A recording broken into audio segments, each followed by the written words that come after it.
కొంతవరకు అంటే అమ్మాయి ప్రెగ్నెంట్ అని చెప్పి పిలిచారు. పిలిచిన తర్వాత ఈ అబ్బాయి వెళ్ళడం జరిగింది. వెళ్ళిన తర్వాత ఆ అమ్మాయి మీద దాడి చేస్తూ ఉంటే అప్పుడు ఈ అబ్బాయి అడ్డుపడ్డాడు అనే అర్థం వచ్చాడు. వాళ్ళ ఫ్రెండ్స్ మీడియాతో మాట్లాడుతూ చెప్పుకొచ్చారు. Yes please continue Satish.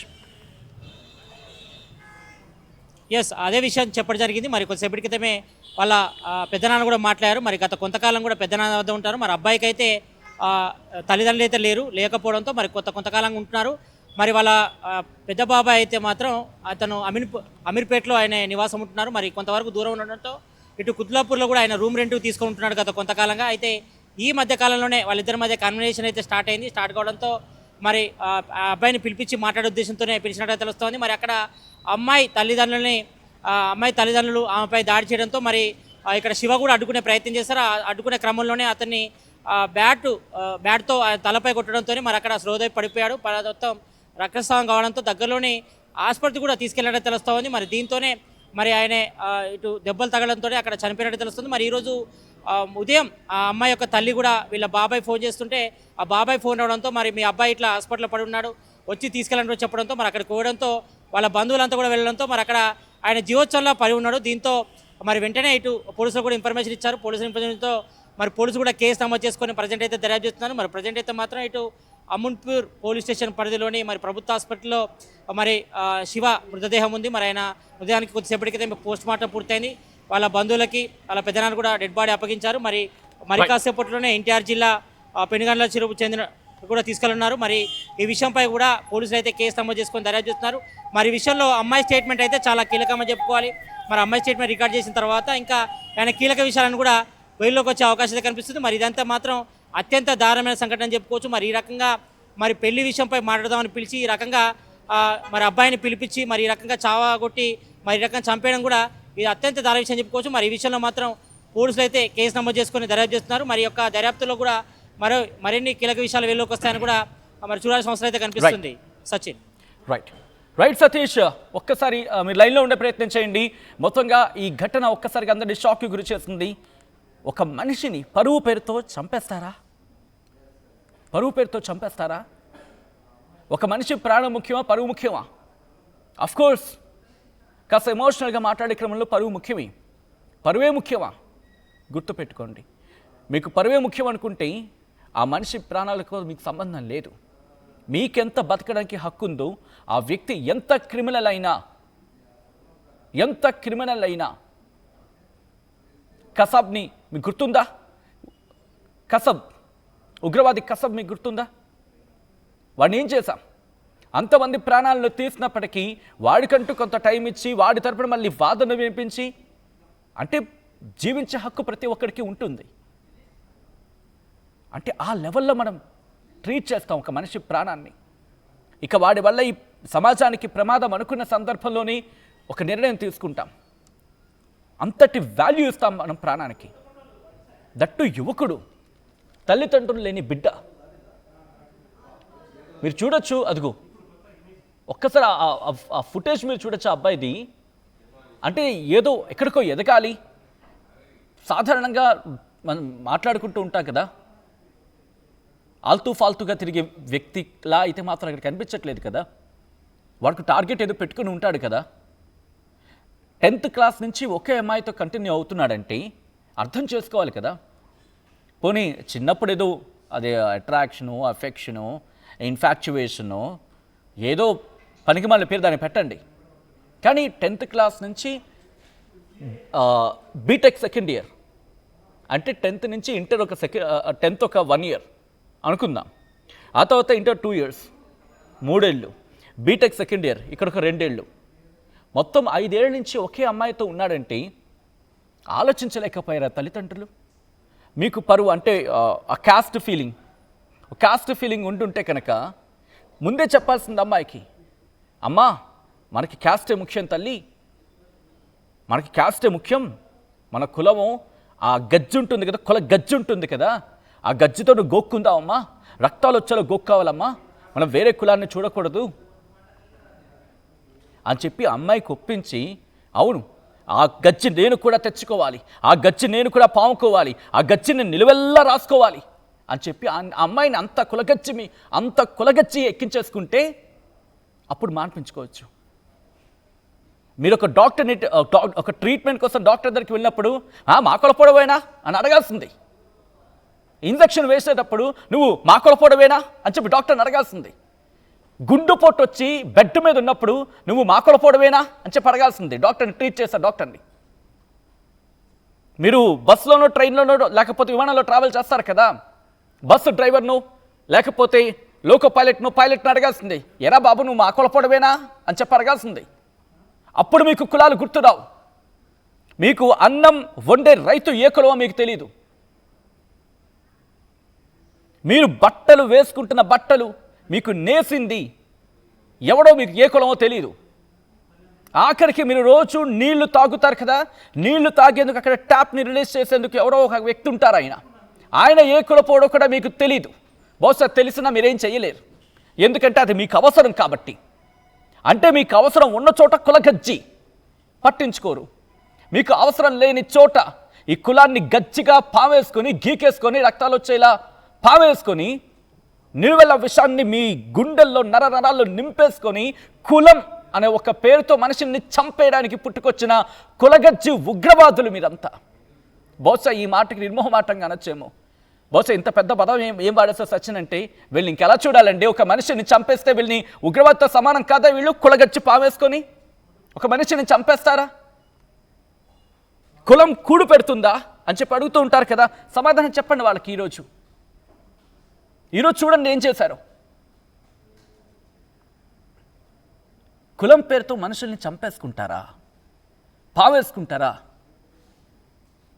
5 ఏళ్ళు పోనీ అబ్బాయి ఏమైనా ఇబ్బందికర వాతావరణం గురి చేశాడు, పెళ్లి చేసుకోని అన్నాడు, పోనీ అటువంటి పరిస్థితులు అనుకుంటే ఎమోషన్ స్పీక్స్లోకి వెళ్ళిపోయిన తర్వాత అవి మన చేతుల్లో ఉండవనుకుంటే సమ్ వాట్ ఎక్కడో చోట ఓకే అనే ఒక మాట ఎక్కడో చోట ఒక 10%, 2%, 3% వినిపించవచ్చు కాక. కానీ ఇదేం దారుణం ఇది? మీ అమ్మాయి మీద మచ్చ వేసుకున్నారు. ఒకవేళ వాళ్ళ ఫ్రెండ్స్ చెప్తున్న మాటే కనుక నిజమంటే ప్రెగ్నెంట్ అని పిలిచి ఇలా చేశారంటే మీ అమ్మాయి మీద మీరే మచ్చ వేసుకోలేదు. దీనికి సమాధానం చెప్తారా? ఎందుకంటే వాళ్ళ ఫ్రెండ్స్ అంటున్నారు కదా, ఒకసారి వాళ్ళ ఫ్రెండ్స్ బయట కూడా మళ్ళీ రెడీ చేయండి. ఎందుకంటే వాళ్ళ ఫ్రెండ్స్ అన్న మాటను, వాళ్ళ కుటుంబం అన్న మాటను బేస్ చేసుకుని చెప్తున్నా. ఇది నా అభూత కల్పన కాదు, లేకపోతే నేను కల్పించి చెప్తున్న మాట కూడా కాదు. ఇది వాళ్ళు అంటున్న మాట. అమ్మాయి ప్రెగ్నెంట్, నేను ప్రెగ్నెంట్ అని పిలిచింది, లేకపోతే పిలిపించే అర్థం వచ్చేలా భావం వచ్చేలా ఆ తర్వాత వెళ్ళారు. ఆ తర్వాత వెళ్ళిన క్రమంలోనే ఇంతటి దారుణానికి ఒడిగట్టారు అంటూ కూడా చెప్తూ ఉండడం, వాట్ ఇట్ షోస్. ఎక్కడ పోతున్నాం? అమ్మాయి పేరెంట్స్కి ఎలాంటి శిక్ష విధించాలి? అసలు వాళ్ళు పేరెంట్సా? మీరు తల్లిదండ్రులా? నిజంగా మీరు తల్లిదండ్రులు అంటే మీలా కులగచ్చి పామేసుకునే తల్లిదండ్రులకు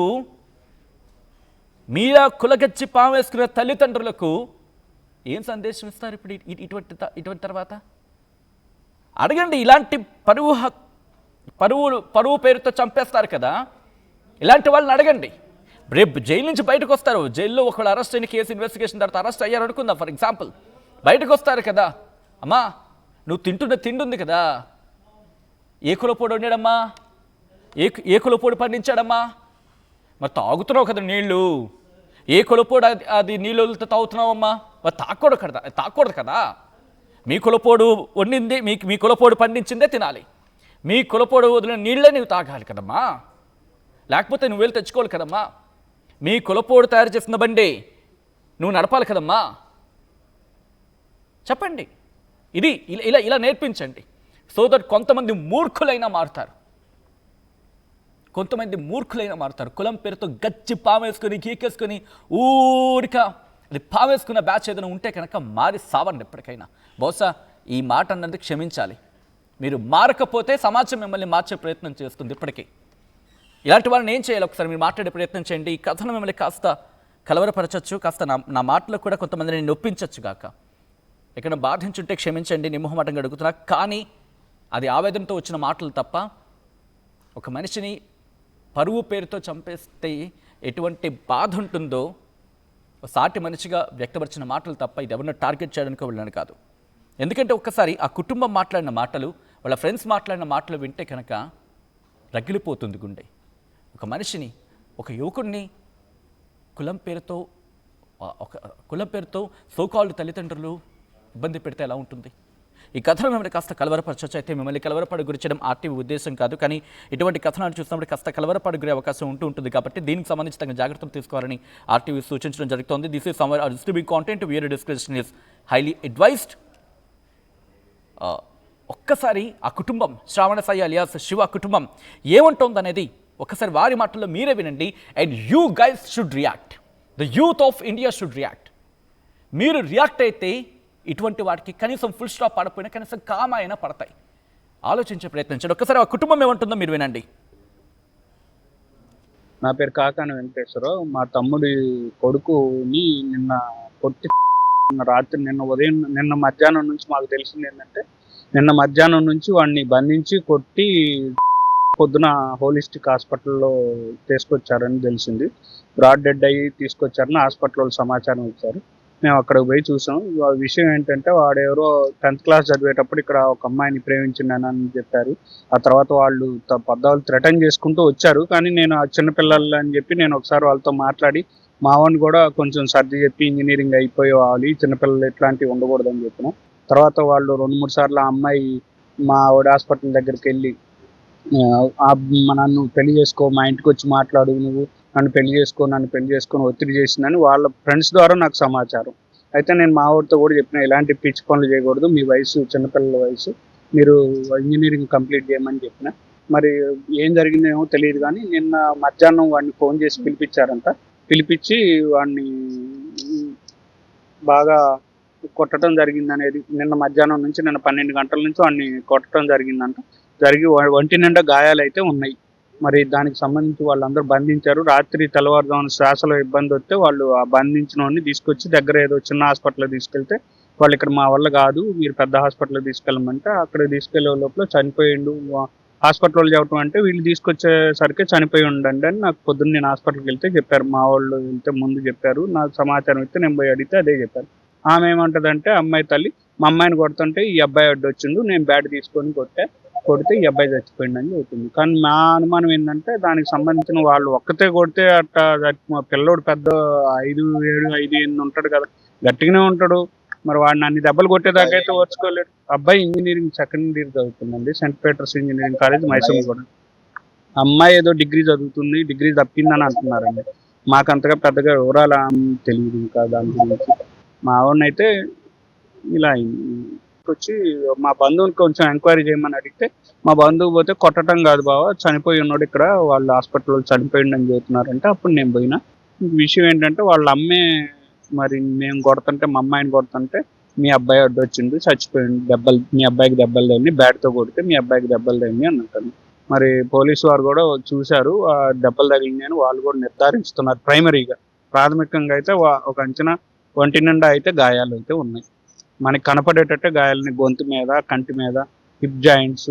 నేను జ్యోతి శ్రావణ్ సాయి వాళ్ళ ఫ్రెండ్ మురళిని ఇక్కడ ఉన్నాను.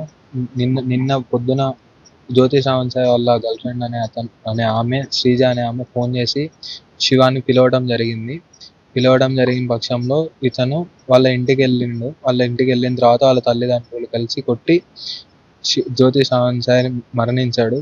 ఈ క్రమంలో, వాళ్ళు కొట్టిన క్రమంలో జ్యోతి శ్రావణ్ సాయి మరణించాడు. ఇంతకు ముందు ఒకసారి మేమిద్దరం అదే ఇంటికి, వాళ్ళ ఇంటికి వెళ్ళినప్పుడు మా ఇద్దరికి వాళ్ళ మామ అనే అతను మా ఇద్దరికి కత్తులు చూపెట్టి భయపెట్టాడు. మేము ఆ రోజు నేనున్నానో ఇంకేమన్నానో ఏం మీద ఏమి వేయలేదు. వాళ్ళ మామయ్య అయితే వాళ్ళ అమ్మగారు ఆ రోజు కూడా జ్యోతి శ్రావణ్ సాయిని కొట్టారు. జ్యోతి శ్రావణ్ సాయిని కొట్టి ఇవాళ పొద్దున వాళ్ళ అమ్మగారు కాల్ చేసి శివ వాళ్ళ పెద్దనాన్నకి కాల్ చేసి ఇట్లా హాస్పిటల్లో తీసుకుంది అన్నట్టుగా మాట్లాడారంట.